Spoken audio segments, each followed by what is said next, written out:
بسم اللہ الرحمن الرحیم۔ السلام علیکم پیارے دوستوں، آج کے اس ویڈیو میں ہم حضرت ادریس علیہ السلام اور موت کے فرشتے کا ایک عجیب و غریب واقعہ آپ کو بتائیں گے۔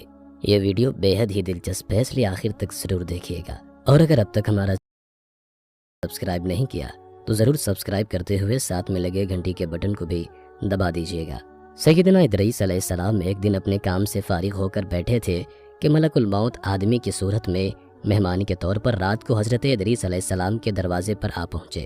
حضرت ادریس علیہ السلام ہمیشہ روزہ رکھنے والے انسان تھے۔ جب شام ہوتی افطار کے وقت آپ کا کھانا جنت سے آتا، جس قدر چاہتے کھا لیتے، باقی کھانا پھر جنت میں چلا جاتا۔ اس دن کا کھانا جب آیا تو حضرت ادریس علیہ السلام نے وہ کھانا اس مسافر کو پیش کر دیا، لیکن مسافر نے کچھ نہ کھایا اور قدم پر قدم رکھ کر عبادت کرتا رہا۔ حضرت ادریس علیہ السلام ان کا یہ حال دیکھ کر بہت متاثر ہوئے کہ یہ کون شخص ہے۔ اگلے دن حضرت ادریس علیہ السلام نے ان سے کہا، اے مسافر، تو میرے ساتھ چل کر خدا کی قدرت جنگل میں جا کر دیکھ۔ تب دونوں بزرگ گھر سے میدان کی طرف نکل پڑے۔ چلتے چلتے گیہوں کے کھیت میں جا پہنچے۔ موت کے فرشتے نے کہا کہ چلو چند گوشے گیہوں کے لے کر دونوں کھاتے ہیں۔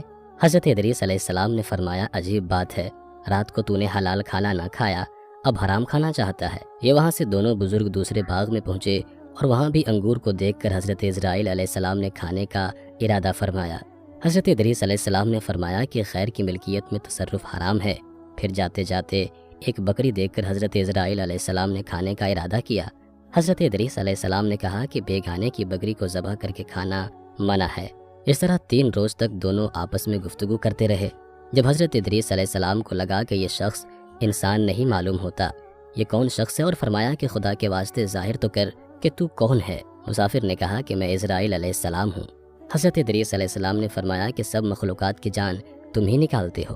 انہوں نے کہا کہ ہاں۔ ادریس علیہ السلام نے فرمایا، تم شاید میری جان قبض کرنے آئے ہو۔ انہوں نے کہا، نہیں، میں تو تمہارے ساتھ خوش طبعی کرنے آیا ہوں۔ حضرت ادریس علیہ السلام نے کہا کہ 3 دن سے تو میرے ساتھ ہے، کیا اس وقت بھی تو نے کسی کی جان قبض کی ہے؟ وہ بولے، تمام روحوں کو قبض کرنا ہمارے ہاتھ میں ایسے ہے جیسے تمہارے دونوں ہاتھوں کے نیچے روٹی رکھی ہوئی ہو، یعنی جس کی موت کا حکم ملتا ہے اللہ پاک کے حکم سے میں ہاتھ بڑھا کر اس کی جان قبض کر لیتا ہوں۔ اور بولا، اے حضرت ادریس علیہ السلام، میں چاہتا ہوں کہ تیرے ساتھ رشتہ داری قائم کروں۔ حضرت ادریس علیہ السلام نے فرمایا کہ میں تیرے ساتھ رشتہ داری قائم کروں گا، آپ مجھ کو روح قبض کرنے کی کرواہٹ سکھا دیں تاکہ مجھے زیادہ خوف ہو اور عبرت ہو، میں اپنے خالق کی اور بھی زیادہ عبادت کروں۔ ملک الموت نے کہا کہ میں اللہ کی خوشی کے بغیر کسی کی جان قبض نہیں کر سکتا۔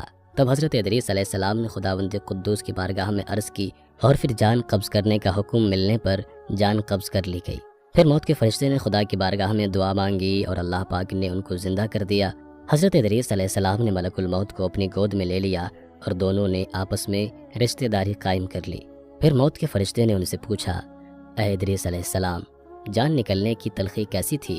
وہ بولے، جیسے کسی زندہ جانور کی کھال سر سے پاؤں تک ادھیڑی جاتی ہے۔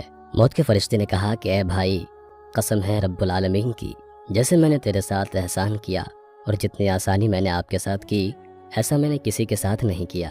حضرت ادریس علیہ السلام نے فرمایا، اے بھائی، مجھے دوزخ کے دروازے تک لے چل تاکہ اس کو دیکھ کر مجھے خوف الہی زیادہ ہو اور میں زیادہ عبادت اور بندگی کروں۔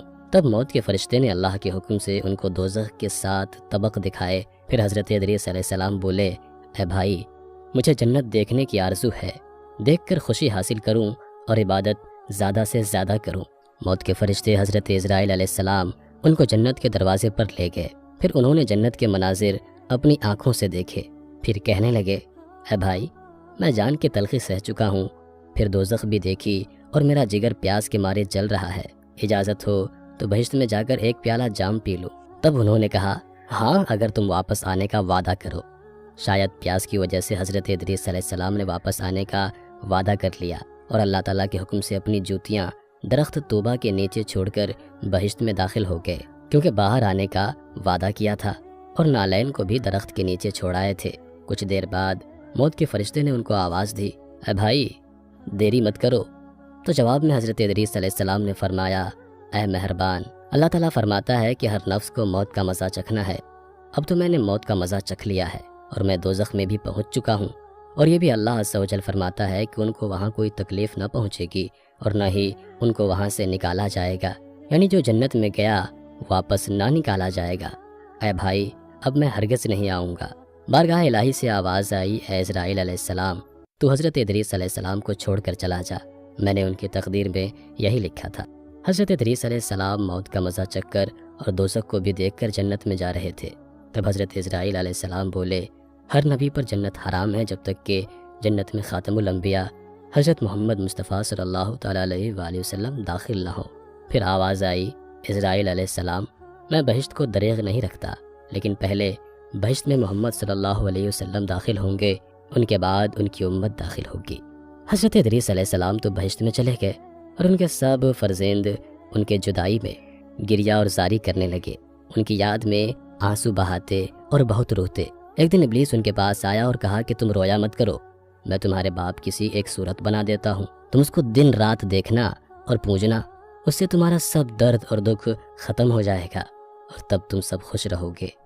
اب ابلیس لعین نے ایک ایسی صورت بنائی کہ حضرت ادریس علیہ السلام کی شکل اور اس مورتی میں کوئی فرق نہ تھا، اور وہ لوگ اس صورت کو پوجا کرتے تھے، یہاں تک کہ دھیرے دھیرے بت پوجنے کا رواج پورے دنیا میں پھیل گیا۔